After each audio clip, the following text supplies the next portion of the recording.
नमस्कार, जय हिंद, वंदे मातरम। साथियों, मेरा नाम है शशांक पांडे और आज हम बात करेंगे भारत के संविधान की और उसके द्वारा दी गई समानताओं की। और यहाँ हमारे चैनल पे सिर्फ सत्य की बात होगी। जो सत्य है सिर्फ उसकी हम चर्चा करेंगे, उसकी बात करेंगे। और वैसे तो मेरा अनुरोध है कि हमारा जो वीडियो है ज़्यादा से ज़्यादा लोगों तक पहुँचे, ज़्यादा से ज़्यादा लोग देखें जिन्हें सत्य पता चल सके सत्य क्या है। क्योंकि सत्य कड़वा होता है और बहुत सारे लोग ऐसे होते हैं जो सत्य सुन नहीं सकते हैं। तो आज हम इसी पे चर्चा करेंगे कि हमारा जो संविधान है, भारत देश का जो संविधान है और जो हमें ये समानताएं देता है और किस तरह से समानता देता है, हम इस विषय पर चर्चा करेंगे। तो शुरू करते हैं वीडियो। तो जैसा कि हम बता दें कि भारत देश में वैसे तो हम सब भारतवासी हैं, लेकिन हम लोगों को कई वर्गों में बांट दिया गया है, जैसे जनरल, ओबीसी, एससी, एसटी। और चूँकि संविधान बना था कि ये था कि जो एससी वर्ग है, जो एसटी वर्ग है, उन लोगों को हमारे बराबर लाने के लिए।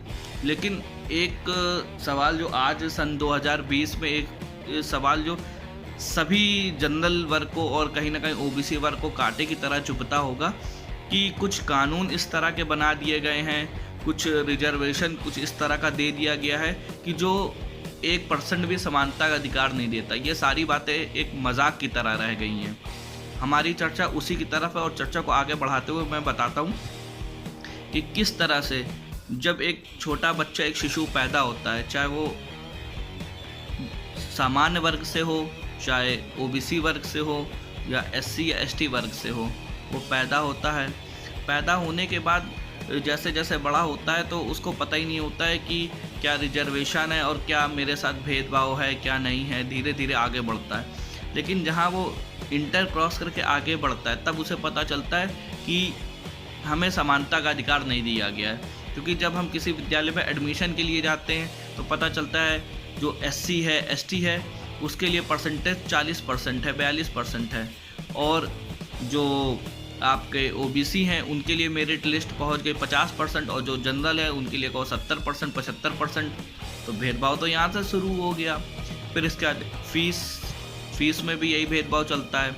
फिर इसके बाद जो हम लोग को छात्रवृत्ति मिलती है, स्कॉलरशिप, उसमें भी यही भेदभाव चलता है। और ये भेदभाव ख़त्म नहीं होता। ये भेदभाव जब आप कॉलेज से पास आउट होकर निकलते हो, अब आप सोचते हो कि हाँ हम नौकरी की तैयारी करें, तो उसके बाद उम्र में भी आपके साथ भेदभाव होता है भाई। जो एज फैक्टर चलता है कि हाँ इतनी उम्र तक आप इस नौकरी के लिए आवेदन कर सकते हो। तो एससी एसटी के लिए कुछ और है, ओबीसी के लिए कुछ और है, और जनरल सामान्य वर्ग के लिए कुछ और है। जो एक एससी एसटी होता है वो भी वही खाना खाता है जो सामान्य वर्ग का बच्चा खाता है। लेकिन ऐसा क्या हो जाता है कि उनकी जो उम्र होती है, काफ़ी उम्र बढ़ने के बावजूद वो जवान बने रहते हैं, और हम लोग जो है थोड़ी ही उम्र में जो है हम लोग जो है बुज़ुर्ग हो जाते हैं और हम लोग वो फॉर्म नहीं भर सकते हैं। इसके बाद फॉर्म भरने की जो फ़ीस होती है सामान्य वर्ग से वसूली जाती है, कुछ हद तक जो है ओबीसी वर्ग से, एससी एसटी वर्ग से, उसमें भी छूट है। ये हमको समानता मिल रही है। इसके बाद हम और आगे बढ़ते हैं, किसी तरह संघर्ष करके हम नौकरी पा भी गए तो उसके बाद पदोन्नति में हमारे साथ भेदभाव होता है। तो ये भेदभाव निरंतर चलता जाता है। ये तो फिर भी ये एक ऐसी चीज़ है कि शायद कहीं ना कहीं सामान्य वर्ग और ओबीसी वर्ग बर्दाश्त कर सकता है। लेकिन सबसे बड़ा भेदभाव ये होता है कि हिंदुस्तान में सबको न्याय का अधिकार है। ऐसा कोई नहीं है जिसको न्याय पाने का अधिकार ना हो।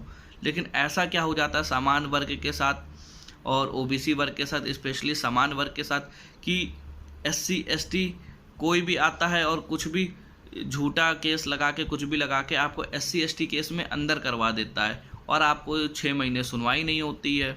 अंग्रेज़ों के टाइम पे बना था एक कानून, और उस कानून का भगत सिंह ने भी विरोध किया था। वो हमसे हमारा विरोध करने का जो मूल अधिकार होता है वो छीन लेता था। उससे हमारे मूल अधिकारों का हनन हो रहा था। आज आज़ादी के बाद इतने सालों बाद भी समान वर्ग के मूल अधिकारों का हनन हो रहा है। उसकी रक्षा कौन करेगा? उसका जवाब कौन देगा? क्योंकि हमारा भी मूल अधिकार है कि हम भी न्याय पाना चाहते हैं, हमारे साथ भी इंसाफ हो। लेकिन 6 महीने के लिए हमको जो है किसी एससी एसटी ने जो है झूठा आरोप लगाया और उस आरोप के तहत हमें बिना किसी सवाल जवाब के 6 महीने के लिए अंदर कर दिया जाएगा। तो हमारे साथ तो ये समानता का काम नहीं हो रहा है। और हमारी जो स्वतंत्रता है, निजी स्वतंत्रता, हमारा जो मूल अधिकार है, उसका हनन हो रहा है। तो किस तरह से समानता का अधिकार हमें मिल रहा है। और जो संविधान की बड़ी बड़ी बातें लिखी रहती हैं कि संविधान समानता का अधिकार देता है, संविधान समानता का अधिकार देता है, तो इस हिसाब से समान वर्ग को समानता का अधिकार कहाँ मिल रहा है। समान वर्ग तो उस तुच्छ जाति की तरह हो गया है कि जिसका ये है कोई भी आता है और बजा के चला जाता है। अच्छा, एक चीज़ पे और मैं चर्चा करना चाहता हूँ। इसी समानता के अधिकार को आगे बढ़ाते हुए अगर आप आगे चलेंगे, आगे देखेंगे, तो आप क्या पाएंगे कि इस हिंदुस्तान में सबसे ज़्यादा अगर समानता की बात होती है तो वो जाति देख के होती है।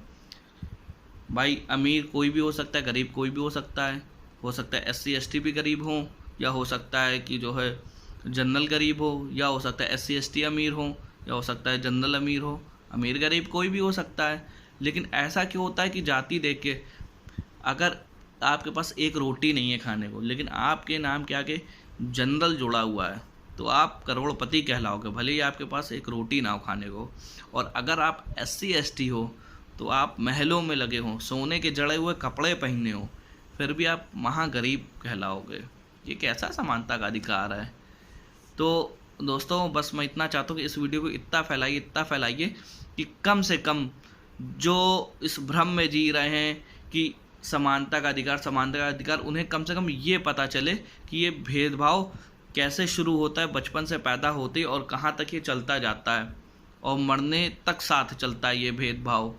और अब अगर इन शॉर्ट अगर आपको बता दें, आप चाहे किसी भी सरकारी नौकरी, ये सब तो अलग जाने दो, कोई भी सरकारी सुविधा पाने का हो, तो उन सुविधाओं में भी सिर्फ़ और सिर्फ जो है जाति विशेष को ही सुविधाएं दी जाती हैं। मतलब ये समझ लीजिए कि ब्राह्मण हो आप, ठाकुर हो, वैश्य हो, तो आपके घर में पेड़ लगा हुआ पैसे का, और सब फर रहा है।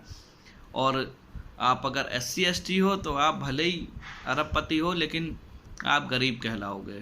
तो ये कैसा समानता का अधिकार है। जाति के आधार पर समानता नहीं होती है, आर्थिक आधार पर समानता होती है। और ये जो काला कानून बन गया SC ST, तो इसकी तो बात ही क्या करें। खैर, हमारे बहुत सारे ऐसे भाई होंगे जो जानते होंगे, तो इसके विषय पे कभी और वीडियो बनाएंगे, डिटेल पे चर्चा करेंगे। मेरे ख्याल आज के लिए इतना काफ़ी है। जय हिंद, जय भारत, वंदे मातरम।